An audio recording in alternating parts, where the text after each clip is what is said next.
नमस्कार, welcome to daily affairs. मैं हूं ज्ञानेंद्र द्विवेदी। जब किसी देश का उपराष्ट्रपति अचानक अपने पद से इस्तीफा दे दे, वो भी संसद के मानसून सेशन के पहले ही दिन, तो सवाल सिर्फ पद खाली होने का नहीं होता। सवाल ये होता है कि देश के सबसे अहम कॉन्स्टिट्यूशनल पोजीशन पर बैठे व्यक्ति ने ऐसा कदम आखिर क्यों उठाया, और वो भी अचानक, बिना किसी वार्निंग के।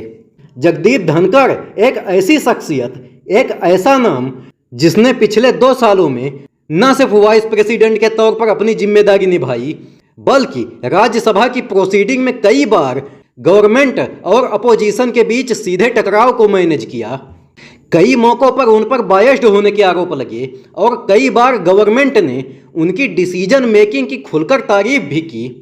लेकिन अब मुद्दा ये नहीं है कि उन्होंने क्या किया, असली सवाल ये है कि उन्होंने अचानक ये पोजीशन छोड़ी क्यों। अब देखिए, उन्होंने खुद जो रीजन बताया वो था हेल्थ इश्यूज। लेकिन क्या ये रीजन इनफ है?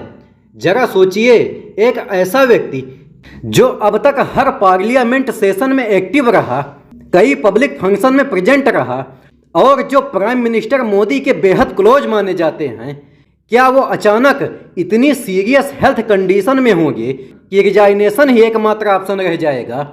और फिर जिस तरह से उनके इस्तीफे के तुरंत बाद प्रेसिडेंट द्रौपदी मुर्मू ने उसे एक्सेप्ट भी कर लिया, वो दिखाता है कि यह कोई हड़बड़ी में लिया गया डिसीजन नहीं था। इसके पीछे पहले से रेडी एक पॉलिटिकल रोड मैप मौजूद था।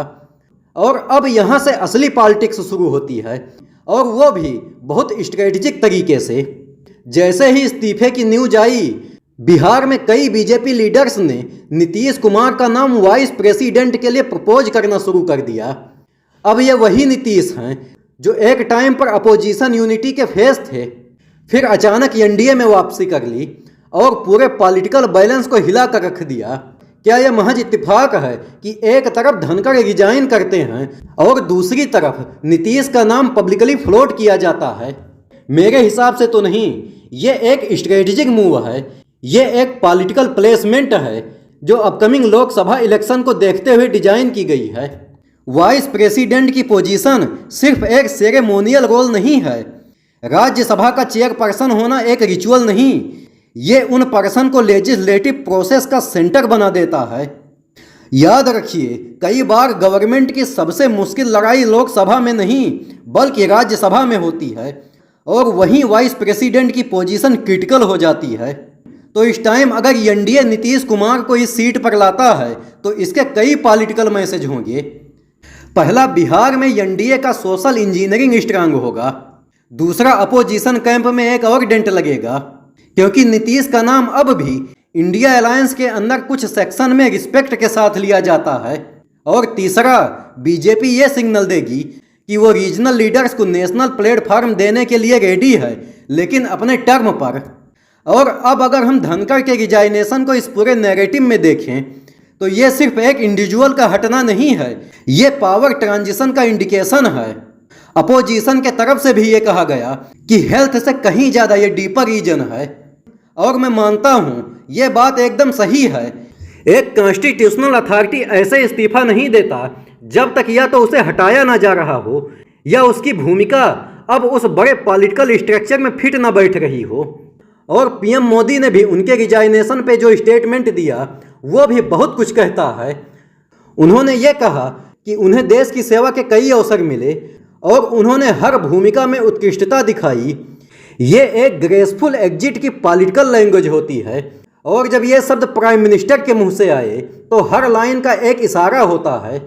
अब अगला सवाल ये है कि अगर नीतीश वाइस प्रेसिडेंट बनते हैं तो क्या उनका पॉलिटिकल कैरियर वहीं थम सकता है, या फिर एक ऐसा प्लेटफॉर्म होगा जहां से बीजेपी उन्हें नेक्स्ट फेज की बड़ी जिम्मेदारी के लिए प्रिपेयर करेगी? क्योंकि याद रखिए, नीतीश कुमार का पॉलिटिकल एक्सपीरियंस, एडमिनिस्ट्रेटिव कंट्रोल और सोशल बैलेंसिंग की समझ ऐसी है जिसे इग्नोर करना किसी भी पार्टी के लिए आसान नहीं, चाहे वह रूलिंग पार्टी हो या अपोजिशन। और अगर बीजेपी सच में 2029 की पॉलिटिक्स की तैयारी आज से कर रही है तो ऐसे लीडर्स को वाइस प्रेसिडेंट जैसे पोजीशन पर बिठाना एक लॉन्ग टर्म नैरेटिव बिल्ड करने की स्ट्रेटजी हो सकती है। तो तो कुल मिलाकर जगदीप धनखड़ का इस्तीफा सिर्फ एक कॉन्स्टिट्यूशनल इवेंट नहीं है, ये एक पॉलिटिकल ट्रांजिशन है, एक नई स्क्रिप्ट की शुरुआत है जिसमें अगला कैरेक्टर कौन होगा ये तो जल्द ही सामने आ जाएगा, लेकिन उसकी बैकग्राउंड स्क्रिप्ट आज से ही लिखी जा रही है। और इस पूरी स्टोरी में अगर हम सिर्फ हेडलाइंस को देखकर आगे बढ़ जाएं तो असली पॉलिटिकल गेम प्लान हमसे मिस हो जाएगा। इसलिए ज़रूरत है गहराई से देखने की और यह समझने की कि आज जो हो रहा है वो सिर्फ आज के लिए नहीं है, ये उस पॉलिटिकल स्टेज को शिफ्ट कर रहा है जो आने वाले कई सालों का सत्ता तय करेगा। और वीडियो के अंत में मैं आपसे एक क्वेश्चन पूछूंगा कि विश्व का सबसे बड़ा द्वीप कौन सा है?